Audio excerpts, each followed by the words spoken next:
जो हमारा टॉपिक है आधुनिक भारत का, इसमें हम देखेंगे भारत में यूरोपीय व्यापारिक कंपनियों का आगमन और इसके तहत जो भी क्वेश्चन बनेगा हम आज उसका चर्चा करेंगे और उसके बारे में रिवीजन करते चलेंगे। लेकिन इसको पूरा करने से पहले कुछ जरूरी का सूचना आपको बताना चाहेंगे। वैसे छात्र जो बेलेट्रॉन का डीईओ के लिए फॉर्म डाले थे और एग्जाम दिए थे, तो उनका क्या नोटिफिकेशन है मैं बताना चाहूंगा। उनका शिफ्ट का एग्जाम कैंसिल कर दिया है, किसी किसी का टाइपिंग और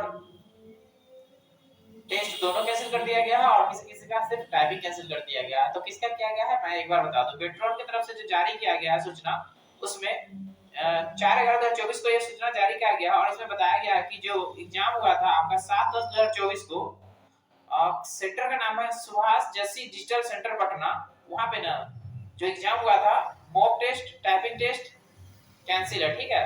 और 7/10/2024 और 8/10/2024 में आयोजित बिहार में सभी केंद्रों पर ना केवल टाइपिंग टेस्ट रद्द कर दिया गया है, ठीक है।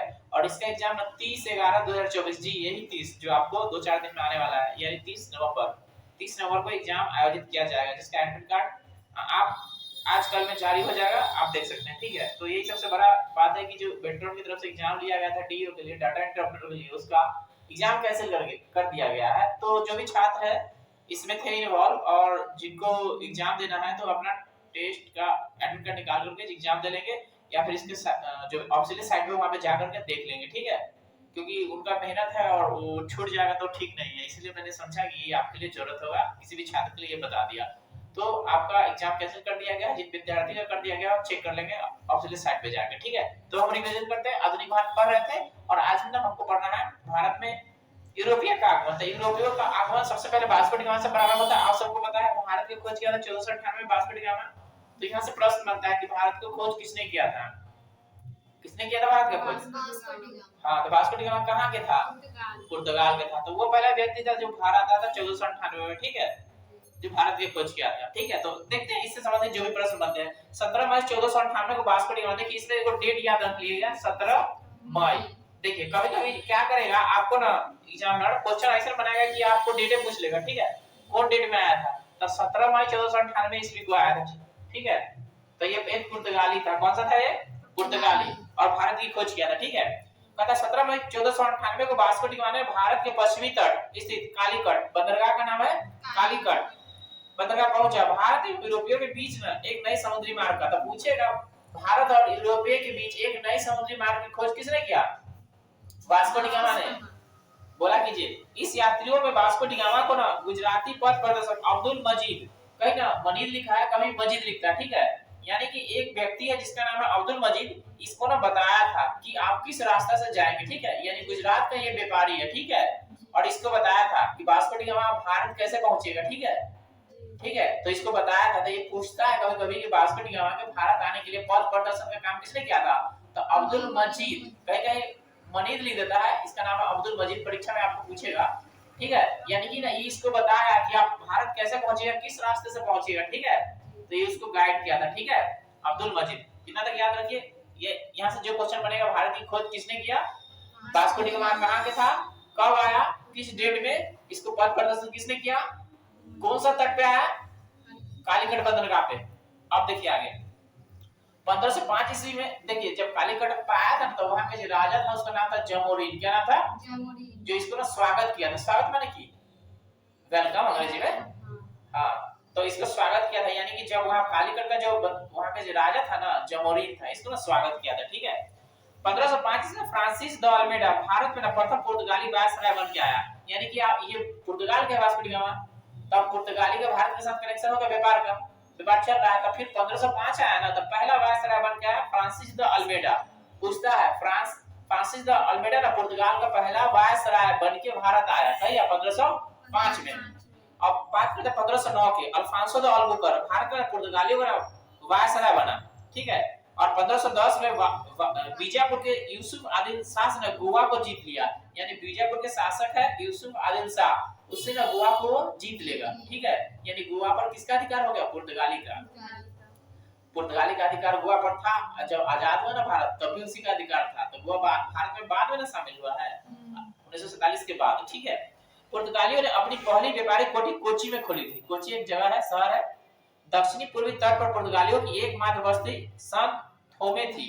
पुर्तगालियों के बाद भारत में डच आए, हाँ डच यात्री कार्नेस हॉर्समैन था, मतलब ये डच यात्री था, ठीक है, जो 1596 में भारत आया। तो भारत कहाँ आया, भारत के ना पूर्वी सुमात्रा पहुंच गया, सुमात्रा वो द्वीप है वहां पर पहुंच गया, ठीक है। उसके बाद हम देखेंगे डचों ने भारत में अपनी प्रथम व्यापारिक कोठी फैक्ट्री 1605 में खोला। कहां पे, तो मुसलीपट्टनम, मुसलीपट्टनम भी एक जगह है, ठीक है, स्थापित किया।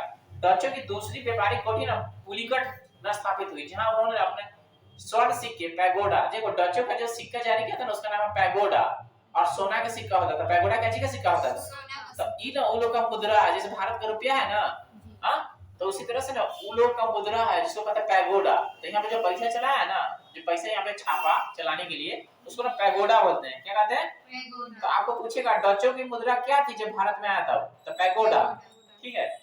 पैगोडा को ढाला और पुलिकट को ही समस्त गतिविधियों का ना केंद्र बना दिया। डचों ने भारत में प्रथम बार औद्योगिक वेतनभोगी रखे। ये प्रश्न बनता है कि भारत में सबसे पहले औद्योगिक वेतनभोगी किसने रखा, तो डच ने। आप देखिए इसको समझिए, मतलब वहां पे जो काम करेगा ना उसको वेतन देगा नगद, ठीक है।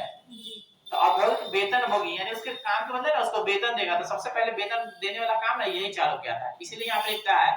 और ये पूछता है कि भारत में सबसे पहले औद्योगिक वेतनभोगी किसने हायर किया था, हायर क्या मतलब रखा था, तो कौन, डच। यहाँ से वो क्वेश्चन बनता है, कई बार पीछे पूछा है, आप प्रीवियस से उलट के देखिएगा तो आपको मिल जाएगा वहां पे। ये क्वेश्चन बहुत बार पूछ ले बीपीएससी कि भारत में सर्वप्रथम औद्योगिक वेतनभोगी किसने रखा था, डचों ने, याद रखिएगा, ठीक है। पता है डचों का भारत में अंतिम रूप से ना 1759 में अंग्रेजों एवं डचों के मध्य लड़ाई हुआ जिसका नाम है बेदरा, बेदरा का युद्ध। आपको पूछेगा बेदरा का युद्ध कब हुआ, तो 1759 में, याद रखिएगा बेदरा का युद्ध। इसमें ना वो बेचारा हार गया, ठीक है। 31 दिसंबर 1600 ईस्वी को ईस्ट इंडिया की रानी एलिजाबेथ प्रथम ने ईस्ट इंडिया कंपनी को अधिकार पत्र दे दिया। अधिकार पत्र क्या दिया कि चाहिए आप पूरा उतना व्यापार कर सकते हैं, ठीक है। तो वहां के पूछेगा जब ईस्ट इंडिया कंपनी भारत आया तो वहां का महारानी कौन थी, एलिजाबेथ। हाँ, इंग्लैंड की महारानी थी एलिजाबेथ। पता भारत में ईस्ट इंडिया कंपनी ने 200 मतलब जब ईस्ट इंडिया कंपनी बना था ना तो उसके जो साझेदार थे ना 217 लोग थे। आप पार्टनर समझते हैं, तो वो पार्टनर, साझेदार मतलब पार्टनर, यानी 217 पार्टनर था ईस्ट इंडिया कंपनी में, ठीक है। यानी 217 लोग ना पैसा लगाए हुए थे व्यापार के लिए ईस्ट इंडिया कंपनी में, ठीक है। और पहला गवर्नर टॉमस स्मिथ था, यानी ईस्ट इंडिया कंपनी का पहला गवर्नर था टॉमस स्मिथ, ठीक है। ये भी पूछता है कि ईस्ट इंडिया कंपनी के पहला गवर्नर कौन थे, टॉमस स्मिथ, ठीक है। और अधिकार पत्र कौन दिया था, एलिजाबेथ। मुगल दरबार में जाने वाला प्रथम व्यक्ति कैप्टन हॉकिंस था, कैप्टन हॉकिंस जो जेम्स प्रथम का राजदूत था। तो ये भी पूछता है कैप्टन हॉकिंस किसका राजदूत था, जेम्स प्रथम का। पता है 1609 ईस्वी में जहांगीर के दरबार में आया था, यानी कैप्टन हॉकिंस किसके दरबार में आया, जहांगीर के। ये चला था अकबरवे के समय में आने के लिए, लेकिन अकबर तो यहाँ मर गया था ना, तो किसके बार, उसका बेटा जहांगीर के दरबार में आया, ठीक है। कहता भारत आने वाला पहला अंग्रेजी जहाज था रेड ड्रैगन, जहाज के नाम है, जहाज से आया था, क्या नाम है, रेड ड्रैगन। परीक्षा में पूछ रहा है, रेलवे वाला तो ग्रुप डी बहुत बार पूछ चुका है कि भारत में आने वाला सबसे पहला जहाज कौन था, रेड ड्रैगन, तो याद रखिएगा। 1611 ईस्वी में दक्षिण पूर्व समुद्र तट पर सर्वप्रथम अंग्रेजों ने मुसलीपट्टनम में व्यापारी कोठी स्थापित की। देखिए उस पर रहे थे डच वाला, अब पर रहे अंग्रेज वाला, ठीक है। तो अंग्रेज के व्यापारी कोठी कहां खोला, मुसलीपट्टनम में, ठीक है। जहांगीर ने 1613 ईस्वी में एक फरमान जारी कर अंग्रेजों को सूरत में थॉमस एलवर्ड के अधीन व्यापारिक कोठी खोलने का इजाजत दे दिया। आदमी का नाम थॉमस एलवर्ड, ठीक है।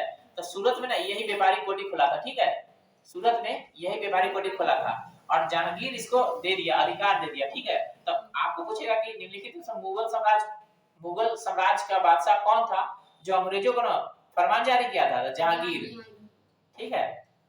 आप उस सूरत में खोल लिया। पता है पूर्व तट पर अंग्रेजों ने अपना प्रथम व्यापारिक कोठी मुसलीपट्टनम में 1611 में खोला, जबकि पश्चिमी तट पर ना सूरत में 1613 में व्यापारिक कोठी स्थापित किया। पहली बार सूरत में 1608 में व्यापारिक कोठी स्थापित करने का प्रयास किया गया था। यानी अंग्रेजवा ना यही प्रश्न परीक्षा में पूछेगा कि भारत में अंग्रेज द्वारा सबसे पहले जो कोठी खोला गया था वो कौन सा था, तो 1608 में सूरत पर, लेकिन वो सफल नहीं हुआ था, ठीक है। उसके बाद 11, लेकिन खोला तो था ना, बचपन में जो आप किताब पढ़े थे उसमें यही लिखा हुआ है 1608 में अंग्रेजों ने पहला कोठी कहां खोला, 1608 सूरत में, ठीक है। तो सफल नहीं हुआ, ठीक है। तो ये क्वेश्चन परीक्षा फंसा देता है, इसलिए सोच समझ के यहाँ से क्वेश्चन आएगा तो मारिएगा। अब पूर्वी तट पूछेगा, पश्चिमी तट पूछेगा तो 11 और 13 जाएगा, ठीक है। लेकिन पूछेगा सर्वप्रथम अंग्रेजों ने अपना कोठी कहां स्थापित किया, तो स्थापित किया से पूछेगा तो सूरत पूछ रहा है, ठीक है। पास फेल से उसको मतलब नहीं है, लेकिन स्थापित कहां किया, सूरत में, कहीं 1608 में, ठीक है। तो यहां से क्वेश्चन पूछता है, फंस जाता है लड़का लोग, ठीक। पता 1615 ईस्वी में सम्राट जेम्स प्रथम ने सर टॉमस्लो को अपना राजदूत बनाया। देखो ऊपर आया था टॉमस स्मिथ, ठीक है, टॉमस स्मिथ आया था ना, हाँ हाँ, पहला गवर्नर वो बन के आया था, ठीक है। अब कौन आएगा, सर टॉमस रो, ठीक है, यानी जेम्स प्रथम का ही राजदूत है, जेम्स प्रथम का राजदूत कहीं आया 1615 में। तो 1615 सम्राट जेम्स प्रथम का ने सर टॉमस रो को अपना राजदूत बनाकर मुगल सम्राट शाहजहां के दरबार में भेजा। वो फरवरी 1619 तक न भारत में रहा। उसने जहांगीर एवं खुर्रम, वो है शाहजहां से ना अंग्रेजों के लिए कुछ व्यापारिक छूट प्राप्त करने में सफल रहा। तो देखिए पहले तो जहांगीरवा से थोड़ा सा फरमान जारी करवा लिया, इन व्यापारी करने के लिए ना कुछ और छूट ले लिया। कौन, यही सर टॉमस लो, ठीक है। 1632 में गोलकुंडा के ना सुल्तान ने अंग्रेजों को ना एक सुनहरा फरमान, अब जब सुनहरा फरमान की बात करेगा ना तब पूछेगा आपको परीक्षा में कि अंग्रेजों के लिए सुनहरा फरमान किसने जारी किया था, तो गोलकुंडा के शासक सुनहरा फरमान जारी किया। इसको कहते हैं गोल्डन फ्रेम। दरोगा वाला एग्जाम में ना और बिहार पुलिस वाला एग्जाम में यहाँ से क्वेश्चन बहुत बड़ा है, बहुत बार पूछा है ये वाला, ठीक है। पूछल क्वेश्चन को ध्यान में रखना होता है कि कहीं उड़ा दे, कहीं सटा करके पूछ दे, ठीक है। तो गोल्डन फरमान कौन जारी किया, गोलकुंडा के शासक। आसिफ मुगल दरबार में पूछेगा तब साल ऊपर नहीं पढ़ा है अभी, अरे ऊपर है, जहांगीरवा एक फरमान जारी किया, हाँ आई गोल्डन है, गोल्डन फरमान जारी किया, ठीक है। जिसके अनुसार अंग्रेज सुल्तान को ना 500 पैगोडा वार्षिक दर देकर गोलकुंडा राज का बंदरगाह का स्वतंत्रपूर्वक व्यापार ले लिया। यानी कि 500 पैगोडा उसको देगा और वो ना ले लिया, ठीक है, वहां से वो व्यापार करेगा, ठीक है। 1639 में अंग्रेज फ्रांसिस डे ने चंदनगिर के राजा से मद्रास पट्टे पर ले लिया। वही मद्रास जिसके बारे में आप जानते हैं, मद्रास जिसको अभी तमिलनाडु कहते हैं, ठीक है। तो उसको ना पट्टे पर ले लिया एवं वही एक किलाबंदी कोठी का निर्माण किया। इस कोठी को ना फोर्ट सेंट जॉर्ज, तब पूछेगा फोर्ट सेंट जॉर्ज के कौन सा स्थापक है, फ्रांसिस डे याद रहेगा ना, यहाँ से प्रश्न पूछेगा, आप पूछेगा फोर्ट सेंट जॉर्ज कहाँ है, अभी मद्रास में थोड़ा, तमिलनाडु ना हो गए, तमिलनाडु है, कहाँ है, आप ऑप्शन में तमिलनाडु ना रहते मद्रास दे देते तब मद्रास में। आप पूछेगा फोर्ट सेंट जॉर्ज को कौन बनाया था, फ्रांसिस डे। देख रहे हैं क्वेश्चन कैसे आएगा से, हाँ तो ध्यान में रखना है। तो फोर्ट सेंट जॉर्ज पड़ा और यही फोर्ट सेंट जॉर्ज कालांतर में पोरबंदर तट पर अंग्रेजों का मुख्यालय बन गया, ठीक है। अब पता है 1661 में पुर्तगाली राजकुमारी कैथरीन ऑफ बेगेंजा और ब्रिटेन के राजकुमार चार्ल्स द्वितीय का विवाह हुआ। माने कि एक तरफ से पुर्तगाल वाला, एक तरफ से ब्रिटेन वाला, दोनों के बीच में ना अब रिश्ता लग रहा है, ठीक है, शादी होगा, ठीक है। तो ब्रिगेंजा के चार्ल्स द्वितीय से शादी होगा। इस अवसर पर ना दहेज के रूप में ना पुर्तगालियों ने चार्ल्स द्वितीय को ना बंबई प्रदान कर दिया, वही बंबई, ठीक है, जो अभी मेन बन गया था, ठीक, उसको ना दे दिया गिफ्ट में कि लो ये बंबई तुम्हारा हो गया। बंबई का किसका अधिकार होगा, अंग्रेज के, पुर्तगाली के था, अब ब्याह कर लिया उसको से और उसको दे दिया गिफ्ट में, ठीक है। तो अभी क्या करेगा, अब देखो ईस्ट इंडिया कंपनी को दे देगा, ठीक। पता है 1687 में अंग्रेजों ने पश्चिमी तट का मुख्यालय ना सूरत से हटाकर ना बंबई कर लिया। यानी बंबई ना अच्छा बंदरगाह था, यहाँ बड़े-बड़े जहाज आकर आसानी से लग सकते थे, ठीक है। यहाँ से आसानी से वो अपना माल ले जा सकता था, ला सकता था, ठीक है। तो अपना ना मेन अब कर लिया बंबई को, सूरत से हटा के बंबई को, ठीक है। पता है ग्रांड अंगियार सूरत का प्रेसिडेंस एवं बंबई शहर का ना शहर को बसाया था। तो बंबई शहर को कौन बसाया था, तो यही अंगियार, हाँ। ऐसा कार्यकाल है 1669 से 1677 तक, ठीक है। ये ना पहले सूरत का ना प्रेसिडेंट एवं बंबई का ना संस्थापक है, ये पहले गवर्नर था, ठीक है। बंबई शहर को कौन बनाया, यही अंगियार, ग्रांड अंगियार। परीक्षा पूछता है बंबई शहर के संस्थापक कौन है, उधर फोर्ट सेंट जॉर्ज के फ्रांसिस डे, ठीक है। मतलब बंगाल के शासक शाह सुजा ने सर्वप्रथम 1651 में अंग्रेजों को व्यापारिक छूट की अनुमति देखी। अब बंगाल में चल गए, मद्रास को ले ही लिया, देख रहे हैं ना, अब महाराष्ट्र को ले ही लिया यानी कि मुंबई को, अब चल गया बंगाल में। अब बंगाल के शासक शाह सुजा, अब वो भी छूट दे देगा, ठीक है, कि लीजिए व्यापार कीजिए, ठीक है। तब बंगाल के शासक शाहसुजा ने सर्वप्रथम 1661 में अंग्रेजों को व्यापारिक छूट की अनुमति दी। इस अनुमति की को निशान कहते हैं, क्या कहते हैं, निशान कहते हैं। 1698 में अंग्रेजी ईस्ट इंडिया कंपनी ने 3 गांव सुल्तानती, कालीकट एवं गोविंदपुरी की जमींदारी 1200 रुपए भुगतान कर प्राप्त की और यहाँ पर फोर्ट विलियम का निर्माण किया। फोर्ट विलियम, अभी तो फोर्ट विलियम कॉलेज बना है कलकत्ता में, ठीक है। तो पूछे फोर्ट विलियम कहाँ है, कोलकाता में, ठीक है।